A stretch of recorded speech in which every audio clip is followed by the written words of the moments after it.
Move to 1 Samuel 17. And if you're doing a study on David, you can't do a study on David without facing Goliath. It's just impossible. And everybody knows this story. It's not a story, it's an account that God gives us in the Bible of something that actually happened. I don't believe that these are bedtime stories we tell our kids like Aesop's fables. I believe this is a history book of the history of God and the history of God's people. And I believe with all my heart that when the Bible says David, a young shepherd boy, pulled out a sling and killed a giant, I believe he did that.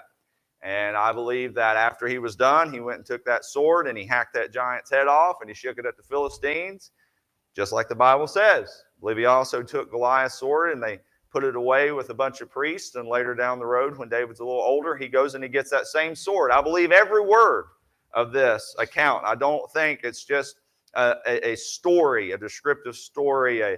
It's not just a moral tale. In researching for tonight, and yeah, I did research, even though I could probably quote most of 1 Samuel 17, I came across, and it said this is an allegorical tale of overcoming great odds through faith in a God. No, this is a true tale of how God can overcome anything that we face. But I don't expect to tell you anything new this evening. I don't expect that you're going to walk away and say, man, I never thought of the story of David and Goliath in that light. I don't expect for you to get any great new mysterious truth from this evening. But I do want to address and look at how David survived the giant. Some of you this evening are sitting here and you are facing giants in your life. You find yourself in giant country. And when you find yourself in giant country, you often have a hard time facing those giants, whatever they may be, financial giants, emotional giants, family giants, whatever, health crisis giants. There are giants in the land still. One of the most mysterious verses of Scripture in the Bible is when it talks about in Genesis how the sons of God looked upon the daughters of men, and they were beautiful to look upon.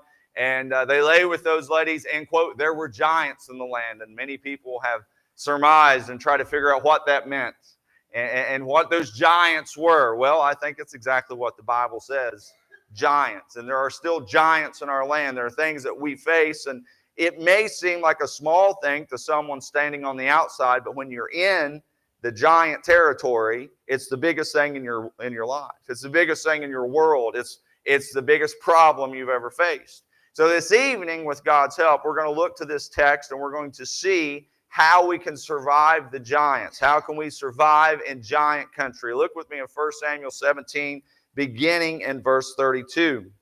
And David said to Saul, let no man's heart fail because of him. Thy servant will go and fight with the Philistine.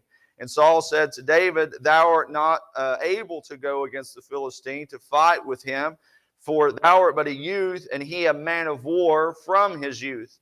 And David said unto Saul, thy servant kept his father's sheep, and there came a lion and a bear, and took a lamb out of the flock, and I went after him, and smote him, and delivered him out of his mouth. And when he arose against me, I caught him by his beard, and smote him, and slew him. Thy servant slew both the lion and the bear, and this uncircumcised Philistine shall be as one of them, seeing he hath defied the armies of the living God. David said, moreover, the Lord that delivered me out of the paw of the lion and out of the paw of the bear, he will deliver me out of the hand of this Philistine. And Saul said unto David, go, and the Lord be with thee. And Saul armed David with his armor, and he put his helmet of brass upon his head, and he armed him with a coat of mail. And David girded his sword upon his armor, and he essayed to go, for he had not proved it. And David said unto Saul, I cannot go with these, for I have not proved them. And David put them off of him.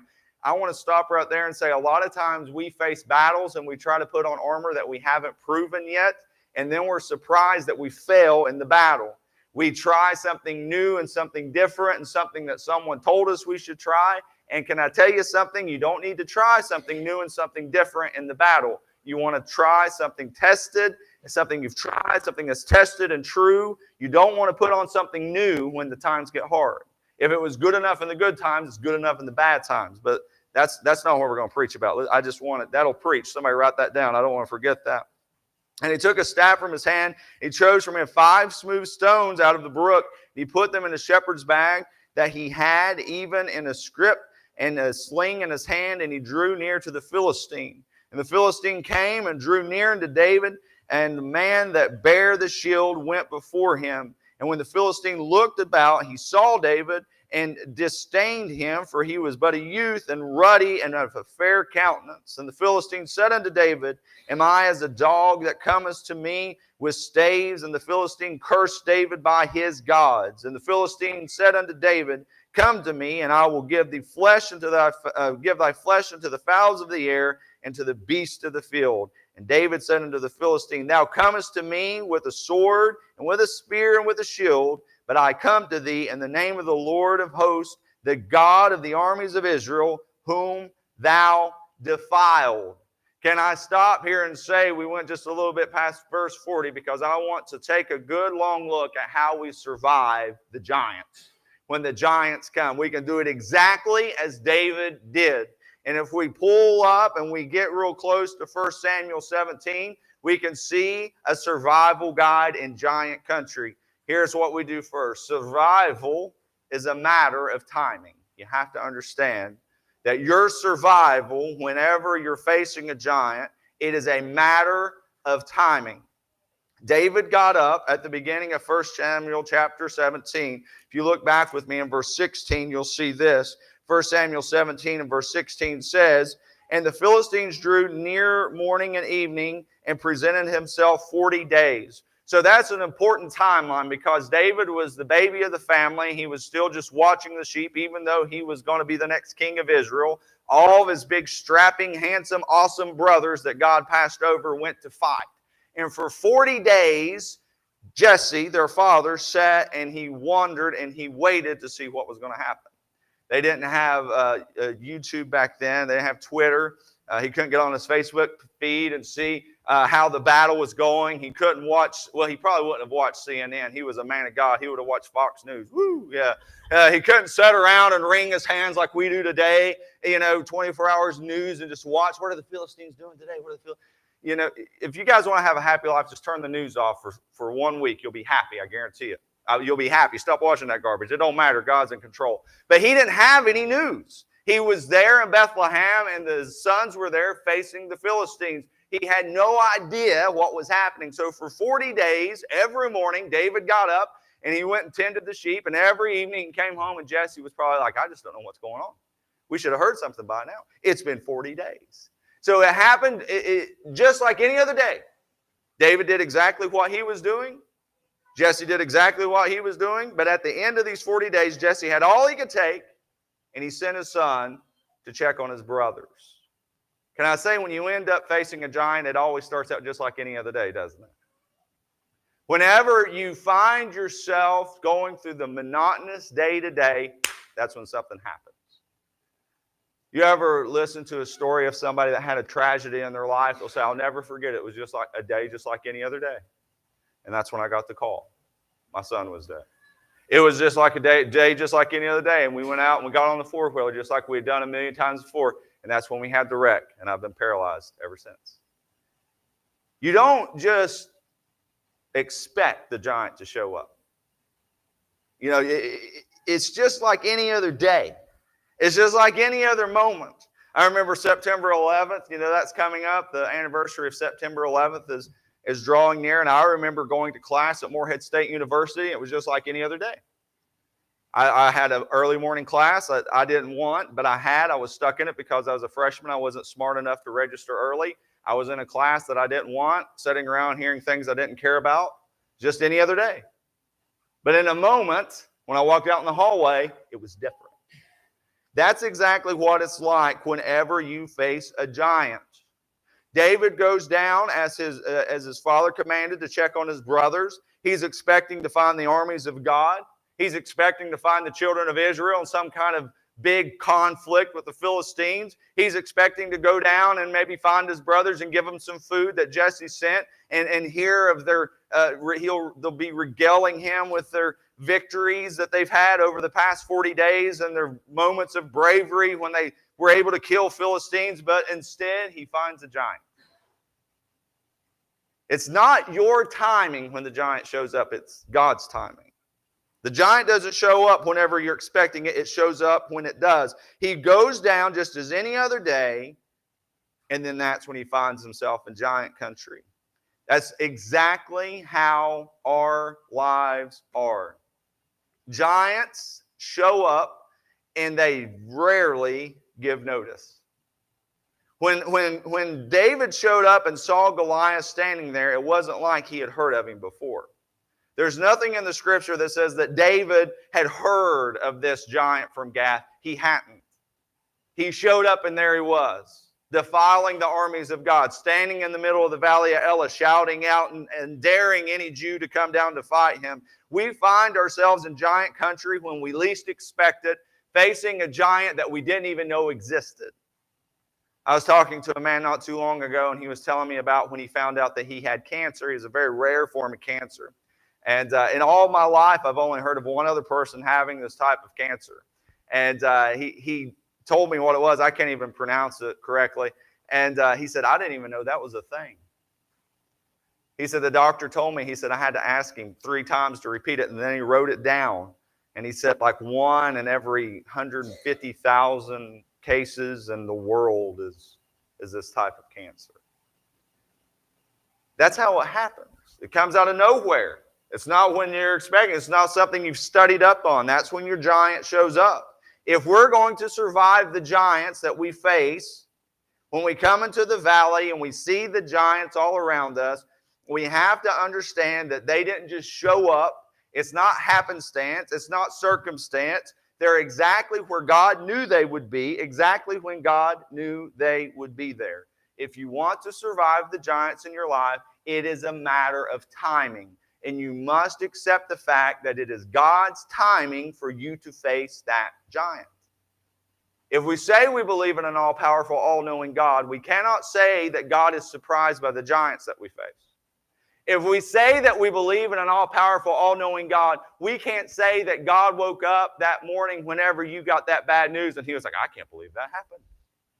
God knew in eternity past that you were going to be in that valley and that giant was going to be there.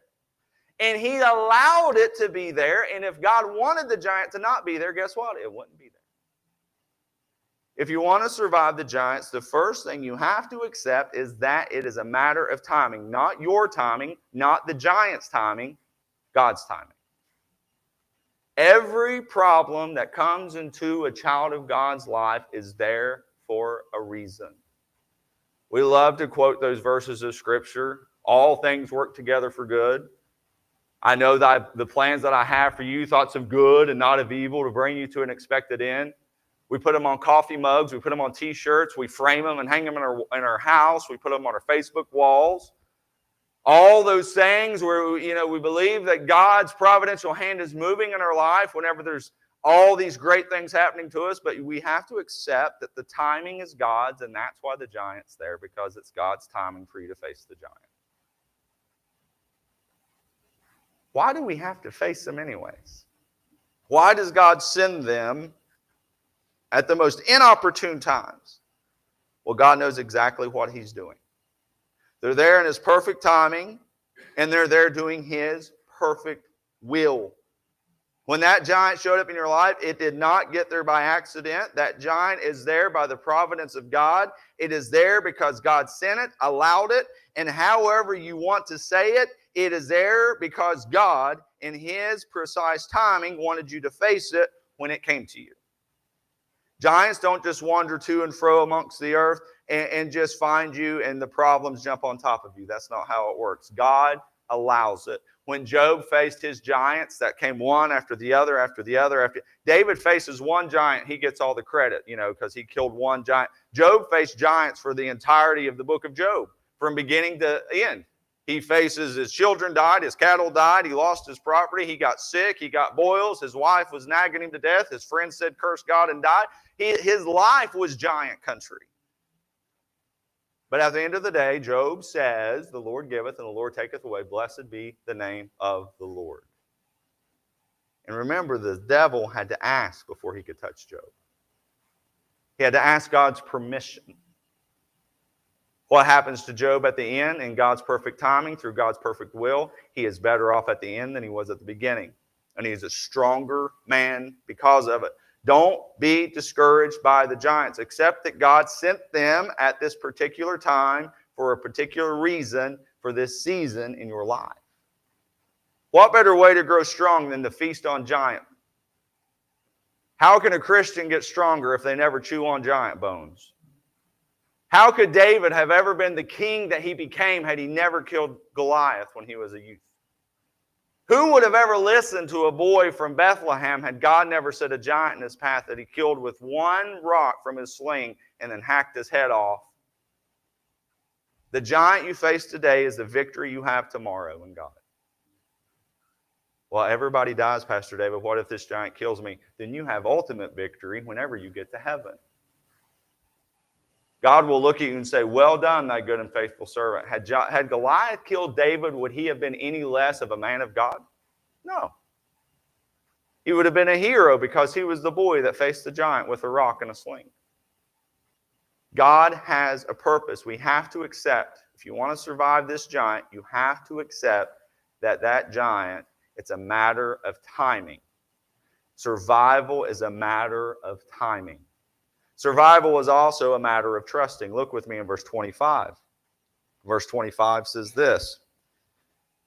Let me get back to 17:25 here. In verse 25, and the men of Israel said, have you seen this man that has come up surely to defy Israel? And he has come up, and they shall be in the man that killeth him. The king will enrich him with great riches and give him his daughter and make his father's house free in Israel. And David spake to the men that stood by him, saying, what shall be done to this man that killeth the Philistine and taketh away the reproach from Israel? For who is this uncircumcised Philistine that he should defy the armies of the living God? I want you to understand that surviving a giant and surviving when you're in giant country in the valley of Elah, it's a matter of trusting God. You have to trust God. David hears the threats and the defiance of Goliath. He determines that something must be done about it, and he makes his intentions known. Here's all these battle-hardened Israelites. All these big strapping men in their 20s, 30s, 40s, and 50s. And here's this teenage boy, this pretty-faced, baby-faced teenage boy. And all he's ever done is watch sheep. And they stand and they talk. And the youth listens to the giant and to them. And he says, what are we going to do about it? He's trusting God. And he makes his intentions known. In verse 26, he tells them, what's going to happen to the man? Who's going to take this reproach away from Israel? Look with me in verse 27. And the people answered and said after this manner, saying, so shall it be done to the man that killeth him. And Eliab, the eldest brother, heard when he spake unto the men. And Eliab's anger was kindled against David. And he said, why comest thou down hither? And with whom hast thou left those few sheep in the wilderness? I know thy pride and thy naughtiness of thine heart, for thou art come down that thou mightest see the battle. And David said, what have I now done? Is there not a cause? And he turned from him toward another and spake after the same manner. And the people answered him again after the former manner. He comes down and just like a big brother, he starts making fun of him. It reminds me of my big brother Tim. I love my big brother Tim. I'm probably closer to him than any of my other three older brothers. But my big brother Tim, he's 10 years older than me. And he used to have this really bad habit of whenever his friends were around, he would find a way to make a fool out of me. He loved it. I would say something and he would call me a liar. I would say something and he would say I couldn't do it. I taught him one day, though, because his friends were there and I threw something at him and he started to chase me, and I ran through the basement of our house there at the parsonage at Salem Missionary Baptist Church, and I ran up the first flight of stairs, and my mom always kept a broom there. and Tim was hot on my heels, and I could hear him. I could feel his breath. And I grabbed that broom, and I turned around, smacked him in the face, knocked him all the way back down that flight of stairs. I understand the dynamic between big brothers and baby brothers. This is exactly what Eliab's doing. He's trying to make a fool out of his baby brother. I didn't kill him. He's fine. That was just another Thursday at a Grigsby household. There were 4 boys. But you see Eliab, his brother, he's making fun of him. The older men are questioning him. But David is trusting God. David has learned about his purpose already. Remember, in 1 Samuel 16, we saw how God chooses. David has already been anointed king of Israel. He knows that he has a purpose in his life. He knows that God would not have anointed him to be king if he was going to die in the valley of Elah before he ever wore the crown. He's trusting in God's purpose for his life. David has learned about God's protection in verse 34 through 37. He tells us how that God has protected him from the lion and from the bear, and that he killed the lion and he killed the bear not through his own strength or his own cunning, but through the power of God and God's help. So he learned about God's purpose. He's already learned about God's protection, and he's learned about God's power. In verse 38 through 40, we see in verse 38, he says, "And Saul armed David with his armor, and he put a helmet of brass upon his head, and he armed him with a coat of mail. And David girded a sword of armor, and he essayed not to go, for he had not proved it. And David said unto Saul, I cannot go with these, for I have not proved them. And David put them off of him. And he took his staff in his hand, and he chose 5 smooth stones out of the brook, and put them in the shepherd's bag, which he had, even in a scrip, and with his sling in his hand, and he drew near to the Philistine." David has already learned about God's power. How did God's power work through him with the lion and the bear? With a sling. So he already knows that God's power is there, so he takes the sling that's always been faithful and true to him. He's learned about the purpose, God's protection, God's power, and he's trusting totally in God to face the giant. You see, you have to trust in God when you face the giant. David didn't have any trust in the army. He didn't have any trust in the armor. He didn't have any trust in Saul. He didn't have any trust in his big brother. The only thing he trusted in was God. When you face the giant, you don't need to trust in anything else but God. If people say that you're not going to make it through, don't trust them. If people say that you need to do it on your own accord, don't trust them.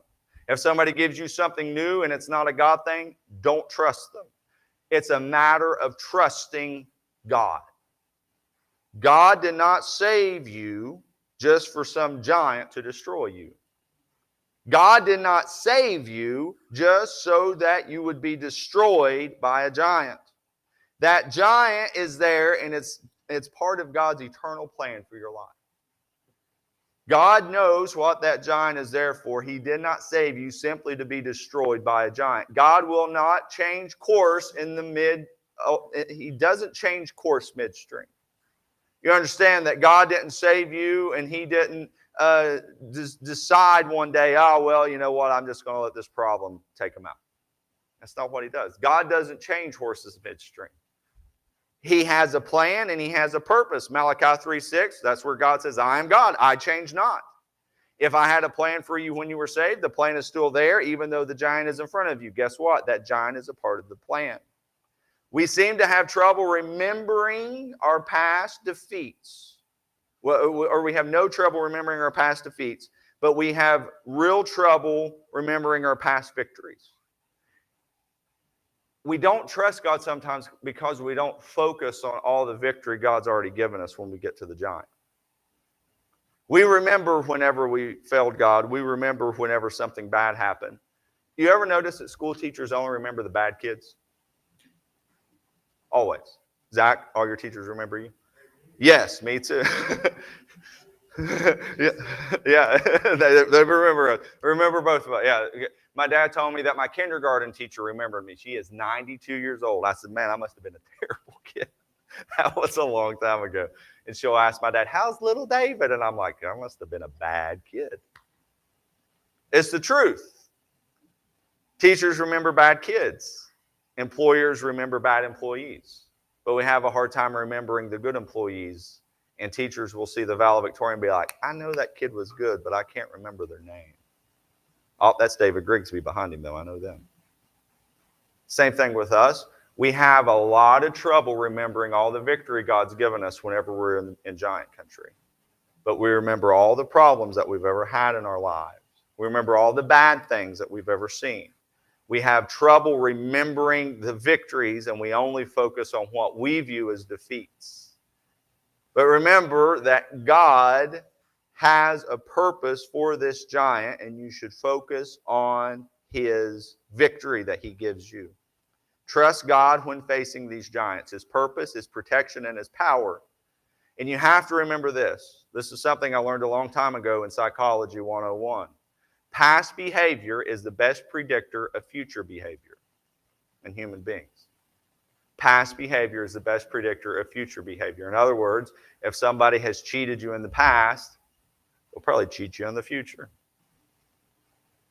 If past behavior is the best predictor of future behavior, God has always been faithful. God has always been true. God has always done what He said. God has never left you. God has never forsaken you. God has never let you down. God has never put you in harm's way without a purpose. God has never not grown you if you put your faith in Him. That's His past behavior. And that's not just for you. That's for every Christian that's ever lived. That's a pretty good predictor of His future behavior.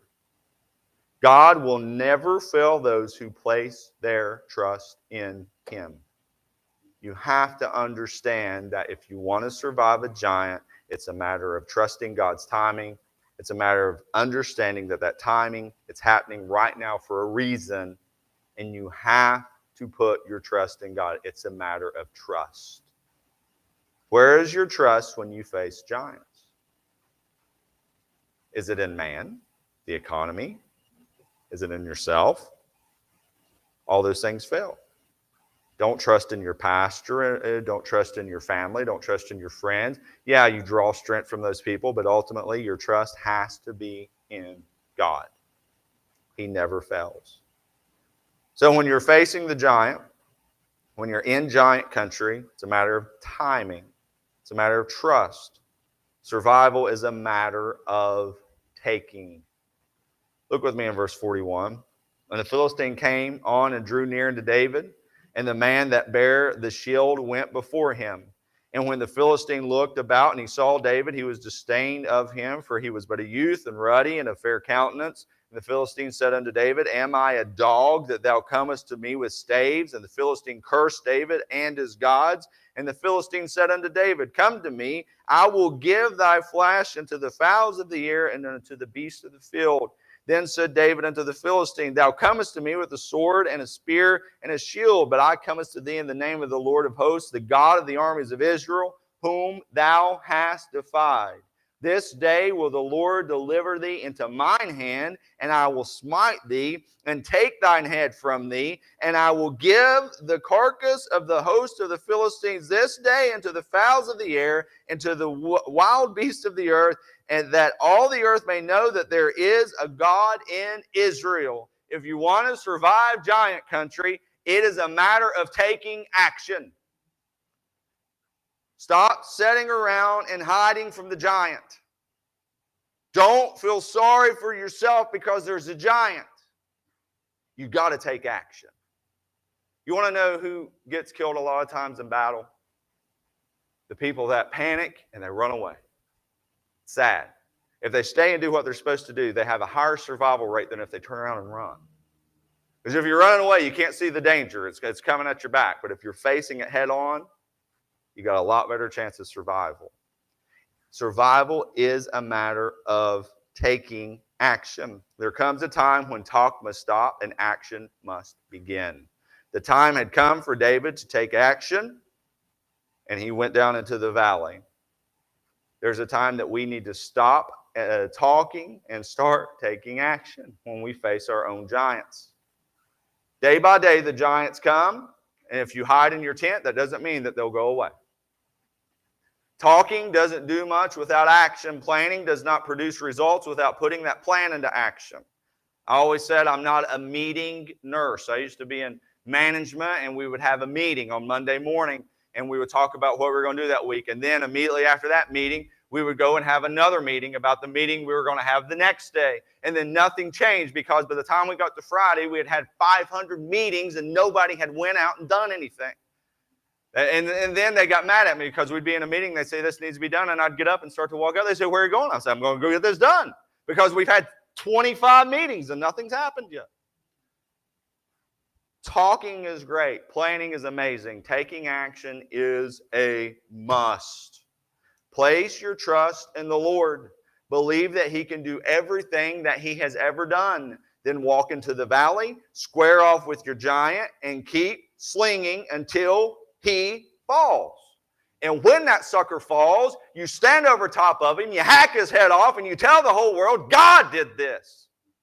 It wasn't me. It wasn't my slingshot. It was God. We want to sit around and hide. We want to worry about everything. But if we don't take action, we will not feel like we are thriving in giant country. Christians, we are giant slayers. We are giant killers. We are the people that survive. We are the ones that the world can look to and say, man, they got something different. If you want to kill giants, you got to go out and fight. Now, don't think for one hot second that David wasn't intimidated. Remember, Goliath was 9 foot 5 inches tall. People estimate that he weighed between 400 and 600 pounds. That's a lot of man. He had on armor that weighed 126 pounds. He had a spear that the Bible describes as a weaver's beam, which is about 2.5 inches thick and 5 foot long and weighed about 16 pounds. He had 600 pounds of man. He had 126 pounds of armor, 15 pounds of weaver's spear beam. He had all this other equipment. The Bible talks about his helmet, his shin guards. Those are called greaves. So he had around 200 pounds of gear. Then he had some dude walking in front of him with another shield. And then he weighed about 600 pounds himself. That's 1,000 pounds coming at you. David was just a little scrawny Jewish teenager. And he took action. Not only did he take action, he said, let me tell you something, giant. Not only is God going to give me victory, I'm going to have a solid victory, and then I'm going to make fun of you, and I'm going to tell everybody that God whipped you. I love how David calls him an uncircumcised Philistine, no less than 3 times in the text, once right to his face. He reminds him, the uncircumcision reminds him of this. I am God's chosen man, and you are not. If you were, then you would be on this side. But you are not. That's why you're on that side. We need to remind the giants in our life that we are God's chosen people, and that problem is God's appointed thing for us to go through at that moment, but we will go through it. You see, David took action. I want you to notice as we look at these other men, you had an entire army standing on the hillside talking. You had his brother hiding in his tent, but making fun of David when he said he was going to go into the valley. You had Saul the king, a man that stood head and shoulders above all the other Israelites, a man that had once been anointed by the people and viewed as a fierce warrior, sending a boy to do a man's job. You want to notice who we remember in this story? The man who took action. The Christian that faces the giant is the Christian that will see it defeated. So, hiding will not make your giants go away. He was there for 40 days and 40 nights. Then David showed up. He was there less than a day, and the giant was dead. Only in facing our giants do we have victory. You can survive in giant country. You can thrive in giant country. You can be a giant slayer. Oftentimes nowadays, people, when we face giants, we don't face them as God intends. We don't realize that we survive because it's a matter of timing. It's God's timing, His perfect timing. We forget about trusting God. We should trust in God and nothing else. prayer, seeking God's will, in the Bible, on our face. That's how we fight giants. Trusting God. And then taking action. Take action through God. Hiding never killed a giant. Ever. You never hear any great war stories of World War II veterans and saying, you know what, I just hid for 2.5 years when I was over there in Tripoli. And I just hid when I was over there. Never. They knew the problem didn't go away unless they went out and they faced it. I was watching a movie, documentary about Chris Kyle, the American sniper. Very interesting guy. He was a Navy SEAL. He was a sniper in the Navy SEALs. He was old when he went into service. He was 30 years old. That's old to go through SEAL training. 30 years old.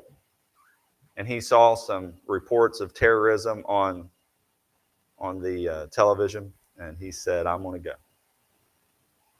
You can either be a sheepdog or a sheep. I'm a sheepdog. So he went. 4 tours. 4 tours. Killed more men than any other sniper, any other recorded kills. There may have been snipers that have shot more and killed more. He faced the giants for us. We celebrate him.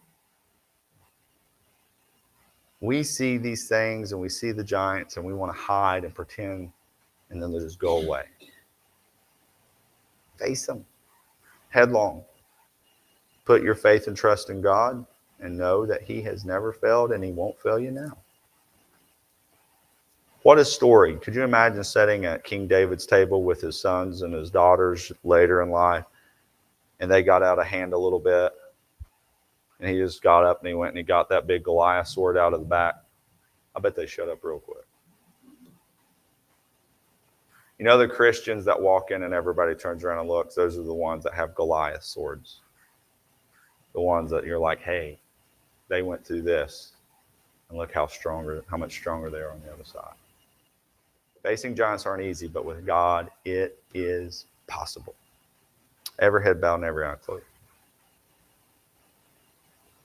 Believe it or not, I almost skipped this lesson because everybody knows about David and Goliath. But maybe you got a giant in front of you right now. I don't know. I'm pretty blessed at this particular evening. I don't feel like there's any huge giant standing in my yard, but it can change just like that. Maybe you were like me. Maybe you're like, man, it's pretty good. It can change just like that. Or maybe you're in the valley of Elah right now, and that giant's standing there taunting you. It's tempting to try and hide from it. It's tempting to try and find a quote-unquote easier way out. Just face the giant with God. He's never failed you. He never will. A Christian that faces giants with God is always victorious. A Christian that faces giants with God never loses.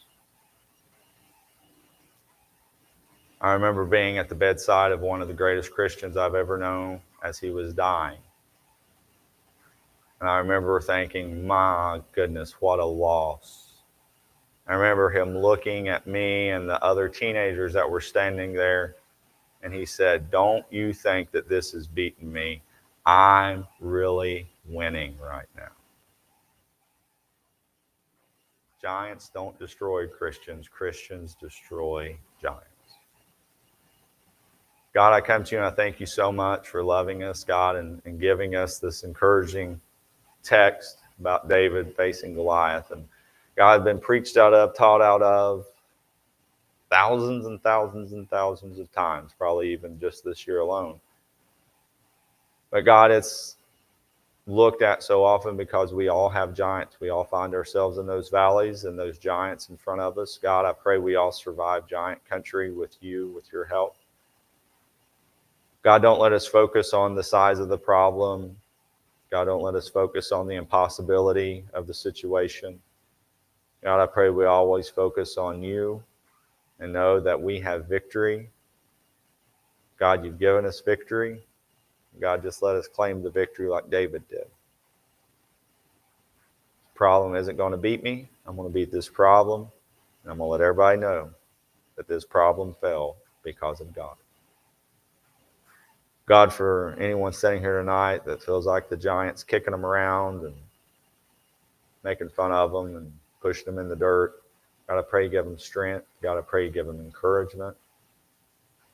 God, I pray you let them realize that they've already survived the giant. It's just a matter of your timing. God, don't let us be discouraged. Don't let us be defeated. Let us always have our faith and trust in you.